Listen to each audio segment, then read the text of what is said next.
The invisible chains, how your mind sabotages your wealth and the key to breaking free. We often believe that investing is a purely rational endeavor, a matter of crunching numbers, analyzing charts, and making logical choices. But dig a little deeper, and you'll find that the most formidable obstacles to wealth accumulation aren't external market forces, but the invisible chains forged within our own minds. These are the psychological traps, the deeply ingrained biases that can steer even the most intelligent individuals towards financial ruin. Think of it like a magnificent ship built for the open sea, yet navigating treacherous waters with a faulty compass. The storms may rage, the currents may pull, but it's the internal misdirection, the flawed guidance system, that ultimately leads to disaster. Benjamin Graham, the father of value investing, understood this profound truth when he wrote, "The investor's chief problem, and even his worst enemy, is likely to be himself." This video is a deep dive into that very enemy. We're not here to simply point out the dangers, but to equip you with the map and compass to navigate them. Over the next few minutes, we will meticulously uncover for specific psychological traps that have derailed countless investment journeys. We will illustrate their insidious impact with real-world consequences and, most crucially, provide you with actionable strategies. Strategies to identify these biases within yourselves, to dismantle their power, and to transform your investment decisions from reactive impulses into deliberate, strategic choices. This is about understanding the why behind your financial actions and reclaiming control. Trap 1. The siren song of confirmation bias. Hearing only what you want to hear. We all possess an innate tendency, a deep-seated cognitive habit, to seek out, interpret, and favor information that aligns with what we already believe. This is confirmation bias. It's a subtle but powerful force, shaping our perception of reality by giving disproportionately less consideration to anything that challenges our pre-existing hypotheses. Imagine an investor who is convinced a particular stock is poised for extraordinary growth. This investor will likely find themselves drawn to every piece of positive news, every analyst upgrade, every hopeful whisper on an online forum. Simultaneously, negative earnings reports, looming sector headwinds, or cautious bearish opinions are easily dismissed, downplayed, or even entirely overlooked. This selective attention crafts a distorted, overly optimistic narrative, a financial echo chamber where flawed assumptions are not only tolerated but actively reinforced. This is not a sign of strong conviction, it is a fundamental cognitive shortcut that prevents the objective evaluation necessary for sound investing. It's like wearing blinders at full gallop, utterly unaware of the cliff edge ahead. To escape this trap, we must actively cultivate a habit of seeking out dissenting opinions and challenging data. When you develop an investment thesis, make it a practice to ask yourself, what are the strongest arguments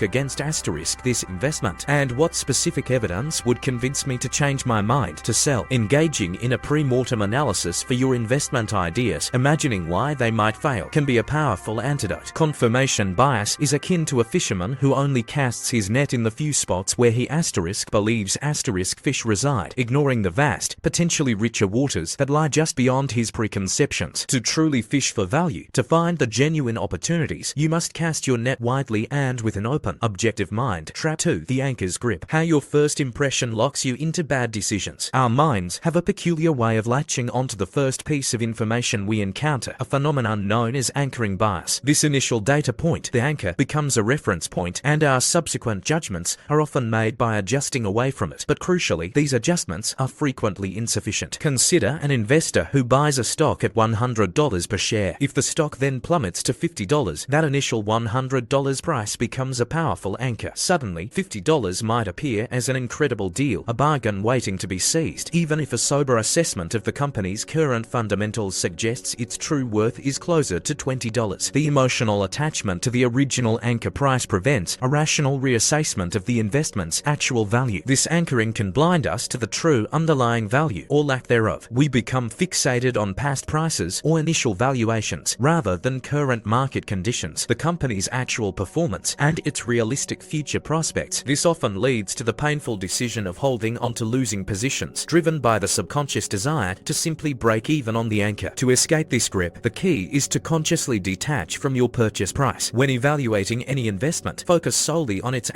current intrinsic value and its future potential, completely independent of what you originally paid for it. Utilize valuation models that are firmly grounded in current data, not in the emotional residue of historical purchase prices. Anchoring is like a treasure hunter who, upon finding a single gold coin, immediately assumes the entire island must be paved with gold. This initial discovery becomes an anchor, preventing a thorough, objective exploration of what truly lies beneath the surface. True discovery requires looking beyond the first first glint of metal. Trap 3. The fear of regret. Why loss aversion makes you a worse investor. At the heart of many irrational investment decisions lies a powerful psychological principle: loss aversion. Simply put, the pain of losing is psychologically about twice as powerful as the pleasure of gaining. This asymmetry drives us to make decisions that prioritize avoiding losses, even if it means sacrificing far greater potential gains. For investors, this manifests in a deeply counterproductive pattern. We tend to sell our winning stocks too early, anxious to lock in a gain and avoid the dreaded possibility of that profit evaporating. Simultaneously, we cling to our losing stocks for far too long, enduring the agony of watching them decline, all in a desperate attempt to avoid the acute pain of realizing a loss. This behavior is the antithesis of a profitable investment strategy. The true cost of this fear is the systematic erosion of compounding. By prematurely selling our winners, we cut short their exponential growth. By clinging to our losers, we prolong their drag on our portfolio, effectively sabotaging the very long-term wealth creation we seek. To break this cycle, we must reframe our understanding of loss. Instead of viewing it as a personal failure or an indictment of our judgment, see it as an outcome within a probabilistic system. Focus your energy on the quality of your decision-making process, on the rigor of your analysis, rather than solely on the immediate financial outcome. Where appropriate, implement stop-loss orders, not as an emotional crutch to avoid regret, but as a disciplined risk management tool. Loss aversion is like a gardener who, fearing that some saplings might eventually wither, pulls them up prematurely, while allowing diseased trees to continue consuming precious space and resources. True growth, in the garden and in our portfolios, requires understanding that not every venture will thrive, but the successful ones must be allowed to compensate for the others. Trap 4. The herd mentality. Following the crowd to financial oblivion. Humans are social creatures, and this inherent tendency to conform, to mimic the actions of a larger group, can be particularly dangerous in the realm of investing. This is the herd mentality, often driven by a desire for social validation, a comforting belief that the majority must be correct, or the potent, pervasive fear of missing out. We've seen this play out repeatedly in market history. The dizzying heights of the dot-com bubble, the irrational exuberance of the housing crisis, and more recent speculative asset manias, from certain cryptocurrencies to meme stocks. In these episodes, rational analysis is often cast aside. The allure of joining the perceived winning team, regardless of any sound fundamentals, becomes overwhelming. The danger here is profound. The crowd is frequently wrong, especially at market peaks. Following the herd means you are almost guaranteed to buy high and sell low, a direct contradiction to Warren Buffett's timeless wisdom: be fearful when others are greedy, and greedy when others are fearful. This trap systematically leads to mediocrity, if not outright financial oblivion. To resist this powerful pull, cultivate independent thought. Develop a deep conviction in your own data-driven analysis. Understand that market sentiment is often just noise, a lagging indicator, or driven by emotions rather than fundamental value. Formulate a clear investment thesis, one grounded in research and reason, and stick to it. Unless compelling, objective new data provides a valid reason to change course. Herding is like a flock of birds flying in unison. While it seems safe to follow, the truly intelligent bird might pause, question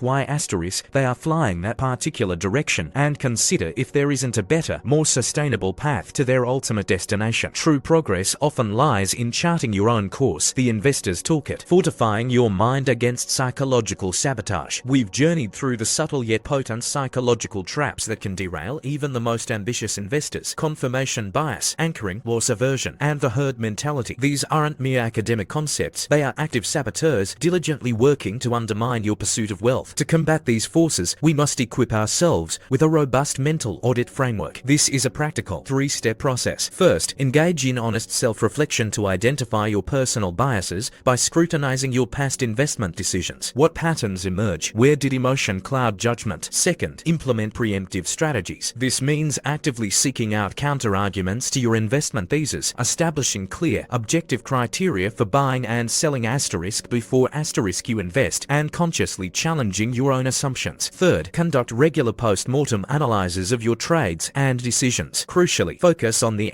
process, the quality of your thinking and analysis, not solely on the immediate profit or loss. Rigorous data analysis, a steadfast focus on fundamental valuation, and an unwavering commitment to intrinsic value serve as the most potent weapons against emotional decision-making. Data provides an objective anchor, a solid ground that these psychological biases struggle to sway. The true power of successful investing, as exemplified by figures like Warren Buffett, lies not just in identifying great companies, but in the disciplined, unemotional execution of a well-defined process. Developing a repeatable, data-driven investment process is paramount for overriding these psychological pitfalls. Ultimately, the greatest investment you can ever make is in understanding and mastering your own mind. By arming yourself with awareness and strategic tools, you can transform these psychological traps from ruinous forces into mere potholes on the road to sustainable wealth. Beyond the traps, building a resilient investment mindset. We've meticulously dissected 4 of the most pervasive psychological traps that can sabotage your investment decisions: confirmation bias, anchoring, loss aversion, and the herd mentality. These are not abstract theories confined to textbooks. They are active, often invisible forces that can dictate the trajectory of your financial future. The overarching theme, the deep truth we've uncovered, is that while our minds are our greatest asset in the pursuit of wealth, they can also become our most significant liability if left unchecked, if we fail to understand and manage our innate psychological tendencies. True financial mastery, the kind that leads to sustainable wealth accumulation, arises not solely from understanding market dynamics or complex financial instruments, but from a profound understanding of ourselves. It requires the disciplined application of data-driven reasoning to overcome our innate, often irrational, psychological leanings. Warren Buffett, in his wisdom, once stated, "It's far better to buy a wonderful company at a fair price than a fair company at a wonderful price." This principle resonates deeply with our discussion today. It's better to possess a sound, disciplined mind capable of making fair, rational decisions than a flawed, emotionally compromised mind making seemingly wonderful decisions based on fleeting feelings or flawed perceptions. As you move forward, I encourage you to reflect honestly. Which of these traps do you find yourself falling prey to most often? Is it the comforting echo of confirmation bias, the stubborn grip of an anchor price, the paralyzing fear of loss, or the siren call of the crowd? Once you identify your personal battlegrounds, commit to implementing just one escape strategy discussed in this video this week. The journey to truly freeing yourself from these psychological chains is a continuous one. Consistent, deliberate practice is not just helpful, it is essential. We will continue to explore deeper, more advanced techniques for data analysis and anomaly identification in future discussions, providing you with an ever-expanding toolkit for your data-driven journey. The path to resilient wealth is paved with self-awareness and unwavering discipline.